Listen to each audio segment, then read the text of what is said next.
Congresswoman, thank you so much for joining us. First of all, can you tell us where you are right now and what is it that you experienced there at your office on Capitol Hill? Right now, I am locked in my office at the Cannon building. If you're in any building on the Capitol, the campus of the Capitol, you're in lockdown. My staff is here. No one is able to come and go because of the violence that's happening on the streets of the Capitol tonight. Earlier today, I was in the joint session of Congress where the vice president had started the process of the ceremonial and administerial process of counting the votes of the Electoral College. And when that joint session recessed to debate the Arizona electors, I went back to Cannon and was unable to get back into my office because there was a pipe bomb delivered to the headquarters of the Republican Party. Once that pipe bomb was cleared, we were able to come back to the Cannon office building. But as the minute we got back into the office, we were put into lockdown because the protesters had breached the Capitol, were violently attacking the Capitol Police and law enforcement.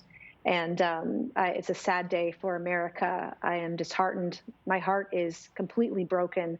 And I'm angry. This is wrong. This is un-American. This isn't protesting. This is anarchy. And I'm begging the president to get off Twitter and to get on TV, to calm these people down, to ask them to follow the rule of law and ask them to go home. This is urgent. We can discuss voter fraud another day, but the violence has got to end. Congresswoman, what is it that goes through your mind as someone who was just sworn in 3 days ago, who swore that oath of fidelity to the Constitution of the United States? Right. When you have witnessed what you saw today on Capitol Hill take place, it appears there is no reasoning with at least some of these demonstrators who have refused to leave in a lawful and peaceful manner. Mm-hmm. Well, I was personally accosted last night on a street in D.C. And my motherly instincts this weekend when I was seeing some of the rhetoric, and make no mistake, I want to be very clear. Rhetoric has real consequences. I have been violently threatened on social media over the course of the last week. I was accosted last night on a street in D.C. Can you tell us about that, Representative? I'm sorry to hear that.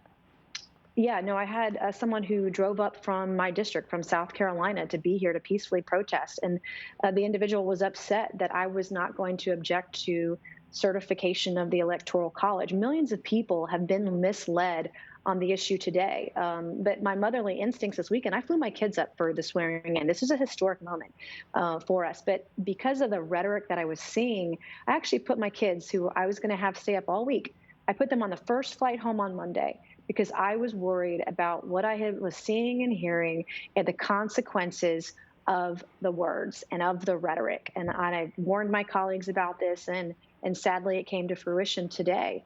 It has consequences. And last night, I was accosted by someone who disagreed with the certification of the election. And what it said to me, it didn't matter what I said. Millions of people have been misled. Millions of people were led to believe that Congress could unilaterally, single-handedly overthrow the results of the election vis-a-vis the Electoral College. That's entirely false. Millions of people were misled today that the vice president could somehow single-handedly overturn the results of the election. He stated this morning that that's not possible because of the Constitution. The reason I was going to certify the Constitution, the Electoral College today, because we're a republic. We follow our Constitution. We have 3 branches of government. Congress is not the judiciary. Congress is not the executive branch, and Congress isn't the state legislature who submits and certifies our elections and who submits the electors and their votes for the Electoral College. It's dishonest, and the expectations were very high. People who truly believed that after the vote today that Donald Trump would continue to be president, and nothing could be further from the truth. It's distressing. And when I see that the hearts and minds, and even worse, the wallets of millions of people were taken advantage over allegations of voter fraud over the last few weeks, it disgusts me.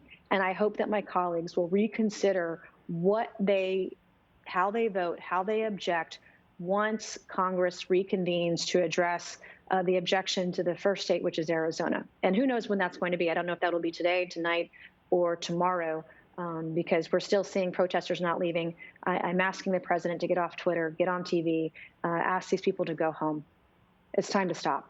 So you mentioned the president. Who ultimately bears responsibility, in your view, for inciting violence?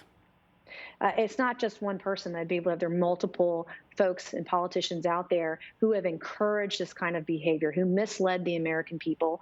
And the words and language that we've seen, not only today, but over the course of the last week or so, it's not okay. And it's encouraged this violence. And it's un-American. We're better than this. I thought the Republican Party was the party of law and order, that we respected the police and law enforcement. And to see members of our own party, to see protesters violently attacking our police and our law enforcement today, my heart could not be any more sad.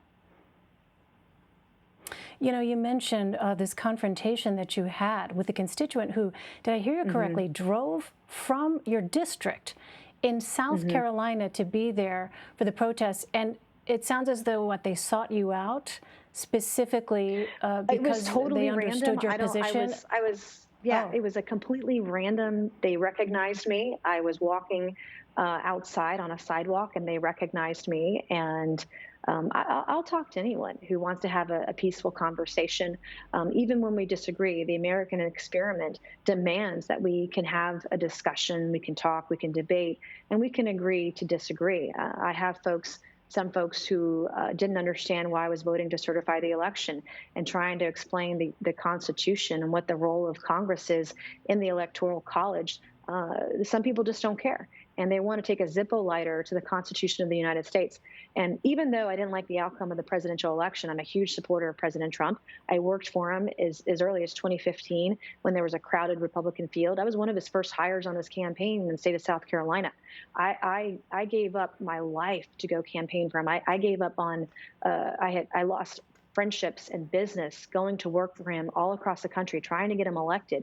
And to see these folks being misled in such a way, to think that Congress could overturn an election single-handedly, and we just can't. If we were to do that, if we were to object to the Electoral College, we would allow Nancy Pelosi 4 years from now to do the same thing to us, and we would never have a Republican president again. And that's why our founders were so smart. That's why they established a republic, not a democracy, where we have multiple branches of government, where we have checks and balances.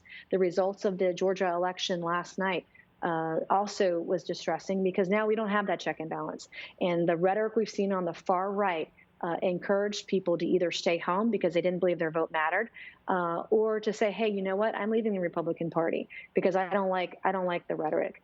And this is on us. We reap what we sow, and we have a lot to do to rebuild our party and rebuild our nation after tonight. The president has released a recorded video on Twitter telling demonstrators to go home. Is that enough? What would you specifically like to see the president do? He needs to get off Twitter. He needs to get on television. He needs to urgently ask. He needs to stop talking about voter fraud tonight. We're not having that conversation tonight. We need to ask these people to stop attacking our police, to stop violently attacking our law enforcement or Capitol Police. We need to ask them to follow the rule of law. We need to ask them to go home. We can have a conversation another day about voter fraud. I'm one of those people who believe that there was voter fraud. There's fraud in every election. Some years it's worse than others. It's something we need to investigate, but we don't investigate it through the Electoral College. There's no way in hell that you can investigate voter fraud in an hour or 2 hour debate on the House of the floor of Congress. That is ridiculous. And to convince people otherwise is a lie. This has been one big lie. And we've seen members of our own party raising money off of this issue and not using it to support the president or to fight voter fraud at all. It disgusts me. I'm sick and tired of it. He needs to encourage these people to be peaceful and to peacefully go home.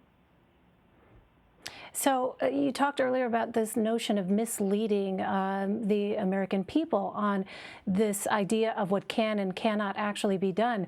I do want to ask you about the letter to which you were a signatory, in which you did spell out that you do not support the idea of objecting to the certification of these Electoral College votes, because you began that letter, Congresswoman, with this notion that there are, quote unquote, from the letter, significant abuses in our election system, resulting from the reckless adoption of mail-in ballots and the lack of safeguards maintained to guarantee that only legitimate votes are cast and counted. And that language there would seem to suggest that you do believe there were significant abuses in the election system. Can you help us understand that? Yeah, no, there were voter irregularities. And in fact, I have know folks in for example, the Pennsylvania legislature, where I have tried to learn, observe, research, ask questions. There are irregularities. The irregularities of voter fraud in Pennsylvania are systematic. They are not new to 2020. These are things that have been going on for years. We see different levels of voter fraud in different elections. I know in my own elections, we've seen machines stop working. We've seen issues with absentee ballot signatures. We've seen mass mail-in ballots to people who are dead or who've moved to other states and are registered to vote elsewhere. There are issues, and I think if we deny that, we're doing a disservice to millions of Americans. This is an issue that we need to investigate. We need to look into, and where there were profound issues, and we need to address those. But you cannot address it in a Electoral College. Congress's sole role was to open the envelopes, to count the electoral votes. It's ceremonial in nature today. There's nothing that Congress can do to investigate voter fraud in a vote of the Electoral College. It doesn't exist. I've read every line of the Constitution applicable to the executive branch and the Electoral College and the presidential election. I've read the 12th Amendment, Article 1, Section 2. Article 2, Section 1, Clause 2 clearly spells this out. The Electoral College Act of 1887 that was codified in Title III of the U.S. Code is also very explicit. What I have seen from some of these politicians is that they're taking advantage of the hearts, minds, and wallets of so many hardworking Americans, giving a voice to that anger. And there are a lot of us who are frustrated in the Republican Party. I'm one of those people.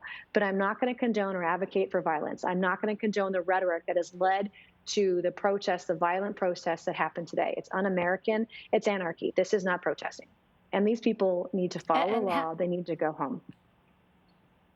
But can you see how that kind of language, though, could lead some to make that jump, to make the claim and to believe when the president says the election, was stolen from him, that they would be so moved to the point where they would take such action as to storm the United States Capitol and engage in violence against law enforcement.